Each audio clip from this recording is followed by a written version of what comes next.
As we speak, a cognitively impaired Donald Trump is hosting a disastrous campaign event in Savannah, Georgia, where, among other things, he's quite literally foaming at the mouth. And we have to talk about it, given that, unfortunately, he may be the next president of the United States. But before we unpack all that, if you end up liking this video and you want to support the channel, please be sure to hit the like, subscribe, and alert bells before you go. All right, friends, as you know, Donald Trump's campaign events of the 2024 election cycle have been increasingly disastrous and glitch-ridden as Donald Trump falls apart on stage. Before we get into some of the clips, just as a reminder, Georgia is a swing state that Donald Trump desperately needs to win and that President Biden won in 2020.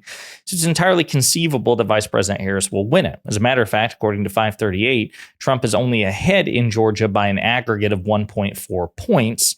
That's well within the margin of error. So it is eminently losable for Donald Trump, even though it is a red state controlled by a very popular Trump-supporting Republican governor.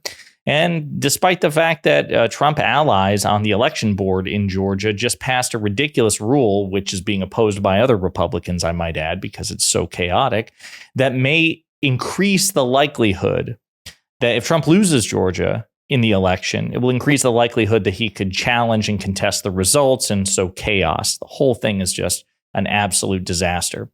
But speaking of absolute disasters, let's turn to the campaign event itself. Going to give you a couple of clips of Donald Trump just falling apart on stage, including this one in which he foams at the mouth and has to wipe himself off. But they were forced to be out because in this country, but they were forced to be out because...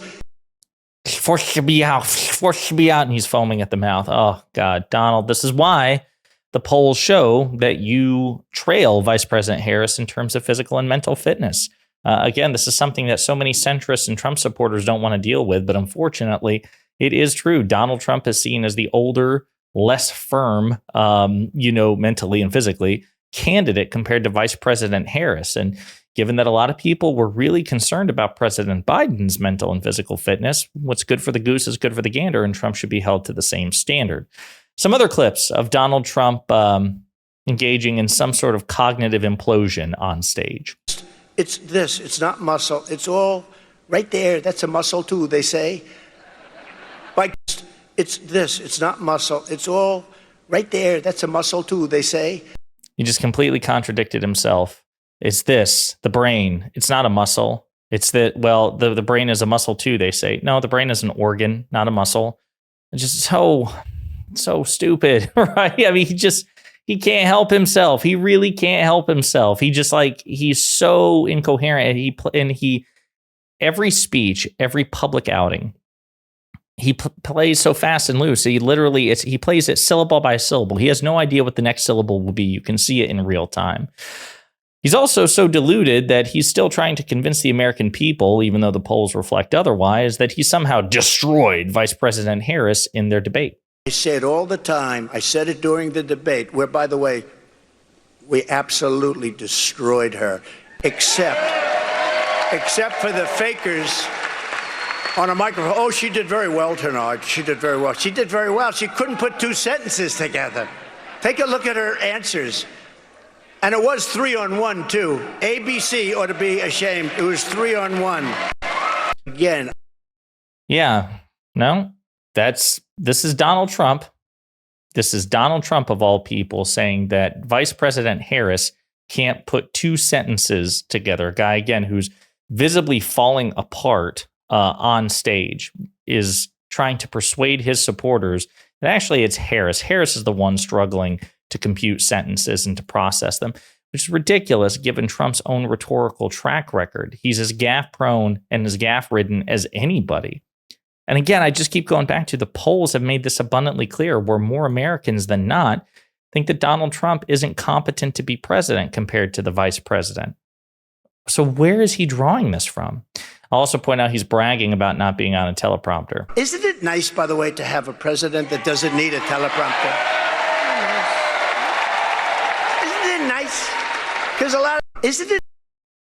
I think you could do with the teleprompter, Donald. I really think you should bring the teleprompter back. I think I speak for most of your supporters when I say, please, for the love of God, go back to the teleprompter, right? Your supporters really want you on the teleprompter because on some level, they have to know that you speaking extemporaneously or attempting to, whatever the hell this is actually increasing the likelihood that you lose the election. Because to the extent that you were ever a great improviser or that you were verbally agile, you are considerably less so now than you were in 2020 and certainly in 2016.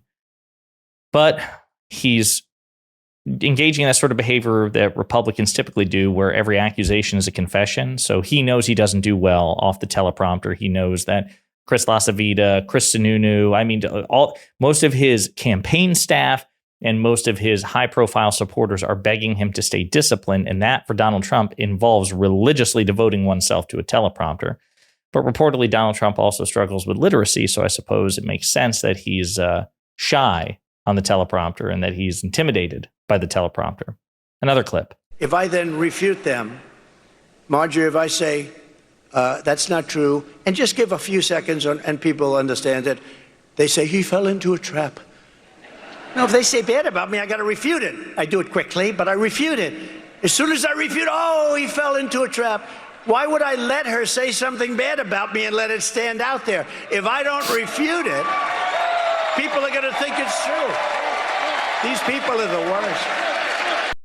So what he's talking about was the time, the many minutes he devoted to trying to refute the vice president's claim that people are getting bored and leaving his rallies, rather than answer a question or force the vice president to answer a question on which she's pretty vulnerable with respect to polling. It's immigration, right? A shrewd Donald Trump would have ignored the jab and instead tried to redirect the question like, Kamala, you didn't answer the question. Why are you so shy about answering the question? But Trump is too stupid and undisciplined to do anything other than try to defend his honor with respect to crowds. Because again, he's so Freudian. That's the only thing he cares about. He really doesn't care about defending his record. He doesn't even really care about attacking her record. He just needs to be seen as an eminently more popular and liked figure than what he is, because he's a malignant narcissist. You remember that this really began at the beginning of the Trump administration, where he sent his press secretary, Sean Spicer, out to, apropos of nothing, pick a fight with the American press on the topic of Trump's crowd size during his inauguration versus President Obama's crowd size during the Obama inauguration. Now, the Obama inauguration crowd size dwarfed Trump's. There's no contest. But he felt the need to have poster-sized images blown up and put them on tripods and make sure the American people understood that more people like Donald Trump than Barack Obama, which, by the way, is not true. Donald Trump is very famous. There's no question about it. And again, among his supporters, he has a pretty fixed level of support such that, again, he could do whatever he wanted and not lose a single vote. But Donald Trump was never a popular politician. He never got to 50% approval rating when he was president of the United States. He never got to 50% approval rating out of office. He has always been more disliked than liked. He lost the popular vote to Hillary Clinton in 2016 by 3 million votes, and that's with Secretary Clinton not being particularly popular at the time. He lost the popular vote to President Biden by 7 million votes in 2020. And again, even if he wins the 2024 election, he will almost certainly lose the popular vote to Vice President Harris. So no matter what, in all of Donald Trump's political campaigns, his presidential campaigns, he has always been less popular. His favorability ratings, as we speak, compared to Vice President Harris, are staggering. She has climbed 16 points, and Donald Trump has stayed the same. More people like Vice President Harris than Donald Trump, and more people who don't, and the people who don't like either of them, I should say, are willing to change their mind on Harris and not Trump, which is why, again, the poll is pretty flat. So he just can't help himself. He just can't fathom this idea that he's never been a particularly well-liked guy. And so when she attacks his crowd sizes, he feels that he has to devote precious time to it, totally getting sidetracked, never answering questions directly either. And then when people point out, oh my God, she played you, she outsmarted you, you fell into the trap, he has to say, oh no, I didn't know. She was lying and I had to fact check her. Please. Anyway, there you go. Donald Trump once again falling apart live on stage in yet another campaign event, and once again demonstrating that he is not physically or mentally fit enough for the presidency, and that Vice President Harris is objectively better in this respect and in many others. In the meantime, let me know what you think in the comments.